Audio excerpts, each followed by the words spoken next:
All right, I think it's time we talked a little bit about dominance and submission and why it's important. So let's get into it.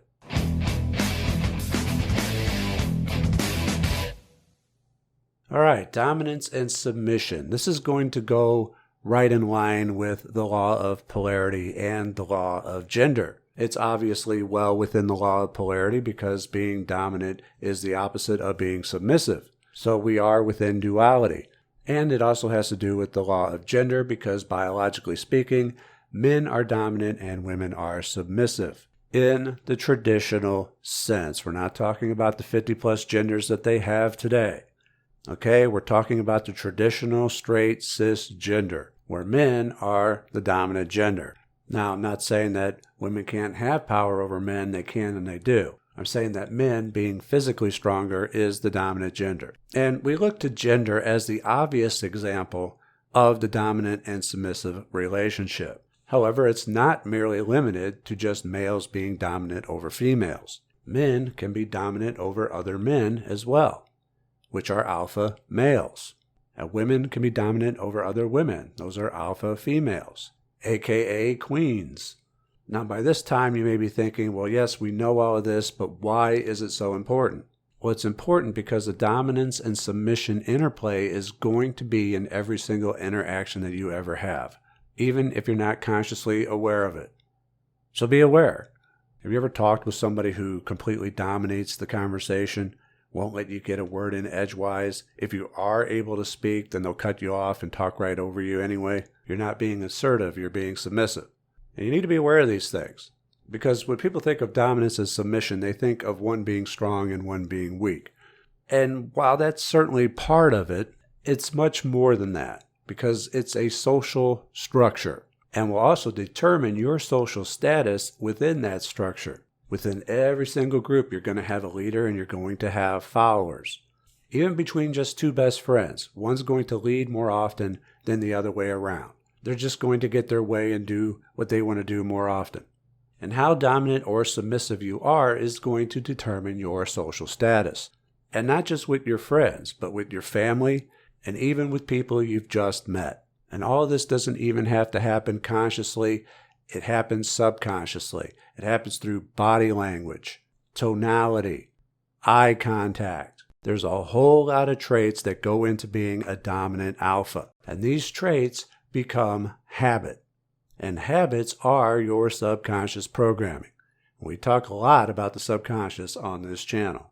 And we'll go through some of these, but to sum it up, if you want to increase your status, you're going to have to increase your dominance. This channel is Mind and Magic, helping people to change their lives for the better. And I would be doing you a grave disservice if I did not bring to your attention how the interplay between dominance and submission affects your life more than you even know. In matters of dating and love, you'll often hear men complain about how women only go for the a-holes. Well, if A stands for alpha, then you're right. But why wouldn't they? Why wouldn't they go for the leader? In terms of genetics and the confidence, they want their offspring to have the best possible chances of survival when mating and reproducing. They also want the status that comes along with being with an alpha. So many things in your life depend upon how dominant or submissive you are. High-pressure salesmen make their living by dominating submissive people. And nobody likes being pressured by salesmen. But why is it so hard for some people to just say no, especially when they don't even know the salesman? I have absolutely no qualms about shutting the door right in solicitor's face. You know, the ones that won't take no for an answer. I remember this one that I closed the door in his face and I could hear him on the other side go, "That's cold, man, that's cold." But sometimes that's how you gotta be. It's like, no, I'm not gonna sit here and allow him to dominate the conversation in an effort to change my mind when I've already told him no. See, you don't really need everyone to like you. That's where a lot of the submissiveness comes from. People's need to be liked, worrying about what other people think of them. They think if they're too assertive, then people won't like them. And that's true and false in a way. Because look, people follow the leader. They gravitate to the leader. The leader has the higher status. So in that respect, they like the leader more. They like dominance more. But on the other hand, in our salesperson example, by my closing the door in his face, that's how alphas get a bad reputation of being an a-hole. Even though I'm not trying to be. I mean, what's going to be worse for the guy? Me closing the door in his face and saving him a half hour of time? Or letting him pitch me for 30 minutes and then saying no? He's probably going to be more upset with that because he just wasted a half hour. What he's hoping is that after he's invested all of that time, that's going to make it very difficult for me to say no. And that's how a lot of people end up saying yes. I mean, they just spent a half hour pitching you, and now you have to tell them no. It's not that easy to do because you want them to like you. They're trying to wear you down into submitting. The word submit means to bend to another's will. We talk so much in Magick and the occult about the importance of the will, about manifesting things in accordance with our will. Well, what does it mean when our will is always bending to the will of others? If you're submissive, are you manifesting what others will for you? It's a good question. We've said before, right from the start, that everyone's doing magic whether they know it or not. If you're not controlling your magic, then someone else is. If you're not controlling your mind, someone else is. And if you're not controlling your will, someone else is. I mean, a lot of the time, it all comes down to just the battle of will. Now, remember how I said that some people are just submissive because they want others to like them? They don't want to cause any waves. Well, that's partly true because if you are beta in a social circle, having been submissive for any length of time, and then you all of a sudden start exhibiting traits of an alpha, being more dominant, more confident, louder, not letting people talk over you, maintaining eye contact, holding your head up, using dominant body language, well, people are going to notice, especially the alpha, and they're probably not going to take too kindly to it. There can't be two alpha males. There can't be two alpha females. It's kind of like when you're watching the animals on National Geographic, where the young buck challenges the old buck, and now they got to fight for dominance. See, you can't raise your status and social standing without lowering someone else's. So they're probably not going to take too kindly to it, at least at first. They want you to know your place. And that is entirely the question. What is your place? Are you going to be satisfied with having lower status or somewhere in the middle? Or do you want to lead one day?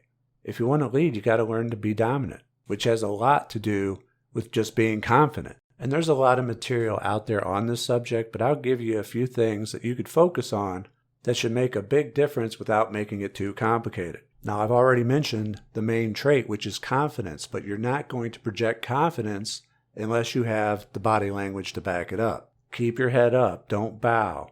Don't slouch. Don't cross your arms in front of you. Crossing your arms in front of you is a sign that you're closed off, that you're trying to keep people at a distance. Who's going to want to follow you if you're signaling for them to go away? Maintain eye contact. Don't be the first one to break eye contact. Now, that's not a steadfast rule on breaking eye contact because you don't want it to get to creepy levels to where it's a staring contest or anything. Then it just gets weird. But you always want to look people in the eye when you're speaking to them. Not looking them in the eye is a sign of submission. Vocal tone and volume. Generally speaking, for men, the lower your voice is, the more dominant it is. Well, it's the exact opposite for women, because the higher the voice is for women, the more feminine it is. Therefore, the more alpha it is for a woman. And this is one of those areas where dominance and submission gets wrapped up with the law of gender. Because you could say, well, the deeper voice would be the stronger voice, the more dominant voice. That's why it's not necessarily just about strength. Both men and women are both attracted to the alpha, the leader. And men simply aren't attracted to, "Hey boy, come to mama." Volume is also something that you're going to want to pay attention to because you're probably going to want to speak louder than you normally do. Now, nobody likes the loud, obnoxious guy in the room. If you're going to be loud, you better have a great personality to back it up. I'm not telling you to shout over everyone. But what I am saying is that you need to talk louder when you're around people so that they can hear what you're saying. If they're not quite hearing you or asking you to repeat yourself, then you're speaking too quietly. And there's a lot more as you go, but if you just start with these basic traits that project confidence, you'll begin to see a real difference, especially if you do them long enough for them to become habit. Once it begins to become your subconscious programming. And there's a lot more to this than what we've been able to cover in the short time today. We've only really begun to scratch the surface, much like we did when we first started covering polarity. There's just a lot more to cover. Unfortunately, we're out of time for today. I'd like to thank everyone for joining me. Follow me at Twitter at Frater Xavier or over at facebook.com/mindandmagic. And I invite you to join us over at Patreon or Subscribestar, where all supporters get early access to Mystery School videos before they're available elsewhere. I'm Frater Xavier for Mind and Magic, and I'll see you next time. Take care.